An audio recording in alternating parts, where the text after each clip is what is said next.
Deaths from breast cancer have declined over time. However, breast cancer is still the second leading cause of cancer death among women in the U.S. overall, according to the Centers for Disease Control and Prevention, or CDC. But there are advances and options in treating it and new research in progress. Here to tell us more is Dr. Anu Thumala, an oncologist with Comprehensive Cancer Centers of Nevada and also with the Valley Health System.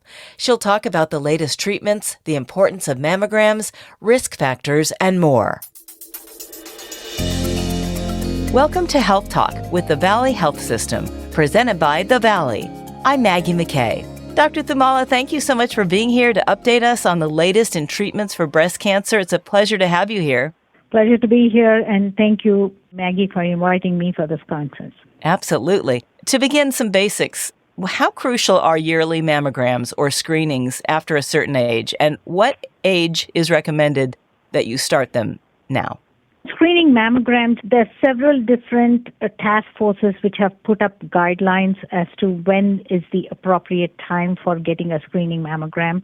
Mammograms do save life because if there is early detection of breast cancer, these lesions are treated and there's high cure rate from breast cancer. But you have to talk to your provider on what best suits you because there are so many factors which go into when the screening mammogram has to start.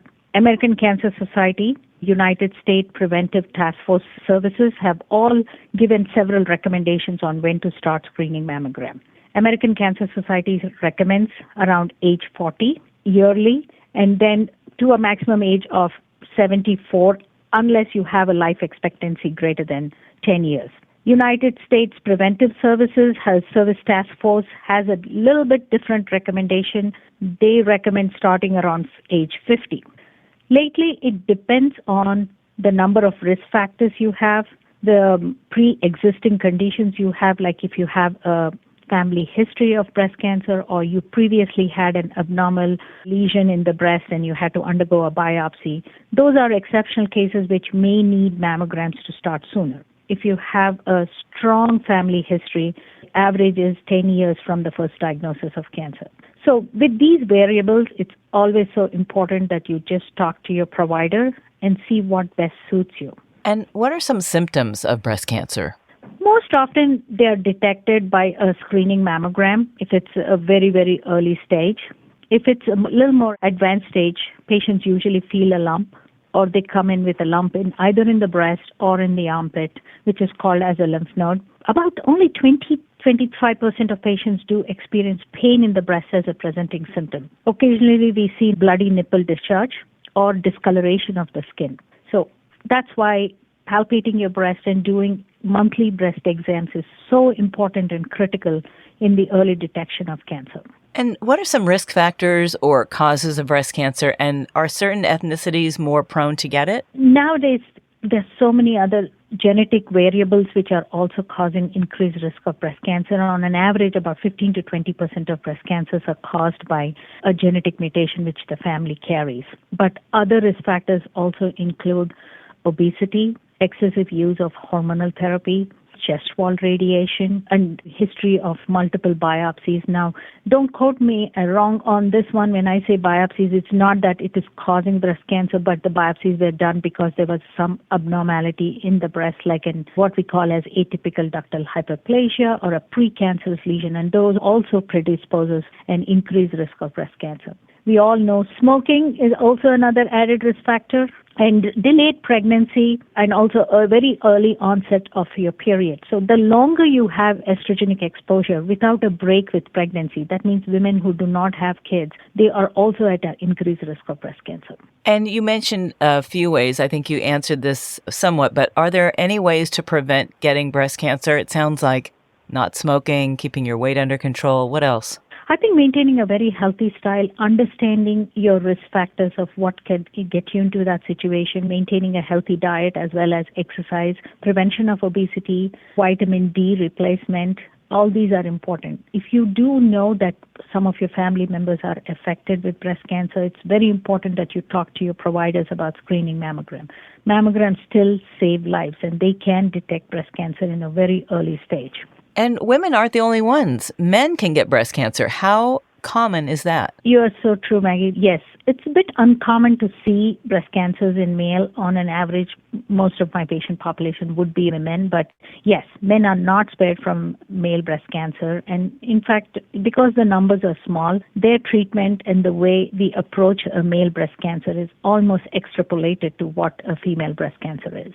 And you're on the front lines of clinical research, collaborating with other hospitals. Can you tell us what you're working on and what research you may be optimistic about in the future? There are so many advances in the field of breast cancer, especially in the last 5 years. Now, the way we are looking at cancers is how different the imprint of cancer is. It's no longer a cookie-cut approach of you have breast cancer and this is the treatment. There are different subtypes of breast cancers, and all of them are treated in a very different way. On a broad spectrum, you have breast cancers which are positive, estrogen negative, HER2 positive, HER2 negative, triple negative breast cancers when all the receptors are negative. So each individual cancer has a special treatment, or as we use many different agents to treat them.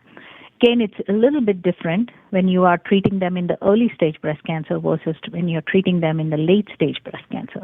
There's so many immunotherapy advances and targeted therapy advances which are going on in the field of breast cancer. Especially if you look into the stage 4 breast cancer, we are working on using less of chemotherapy and more of biological therapies, targeted therapies, immunotherapies, which stimulate your immune system or directly attack the cancer cells, sparing you from chemotherapy.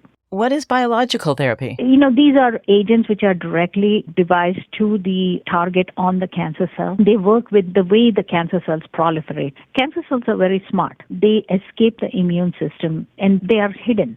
So you are basically using some of these agents just to stimulate back your immune system to recognize the cancer cells for better cancer kill. Now, again, these treatments differ in different types of cancers you could carry. We at Comprehensive Cancer Centers are involved in both for early stage, late stage breast cancer. We are looking at some of the use of these novel agents which help to prevent progression of cancer.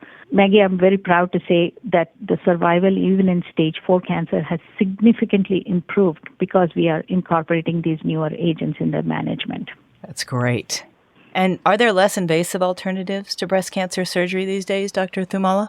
The scars are getting much smaller, especially if you want to remove the lymph nodes in the axilla. Previously, a decade ago, we used to take out all the lymph nodes in the armpit, and now we no longer do that. We are very selective in our approach to how many lymph nodes we remove by injecting a dye into the breast and localizing that particular lymph node, which is actually draining the breast and where the cancer cells tend to go first. And this is what we call as a sentinel lymph node biopsy. And with this, the risk of lymphedema, which is the swelling of the arm, which happens after the breast surgery is completed or after the lymph nodes are removed, is significantly lowered. And in fact, I can say that I barely see lymphedema these days because of the expertise of the surgery. That's great. And of all the research you're doing right now, what are you the most hopeful about? Which treatment? My field is more focused on how I can incorporate some of these immunotherapies as well as targeted therapies in the prevention of progression of cancer, as well as improving overall survival, progression-free survival for these patients with minimal toxicities. The good part is my dream is to see no hair loss for women with breast cancer, and I think we are making progress towards that. We are using less and less chemotherapy. The other important thing, Maggie, is we are also looking at genetic imprint of the cancer cells. Okay, what I mean by that is the cancer cells carry genes just the way we do carry genes. And these are very specific for the cancer cell. And the main function of these genes is to help the cancer cell grow and proliferate. So we are trying to understand those mutations in those cancer cells and directly use medications which attack those particular mutations. It's a fascinating time in breast cancer that we are able to offer all these therapies with the best clinical advantage to the patient. And with so many types of breast cancer, like you were mentioning, are there ways to personalize screenings depending on what type you have?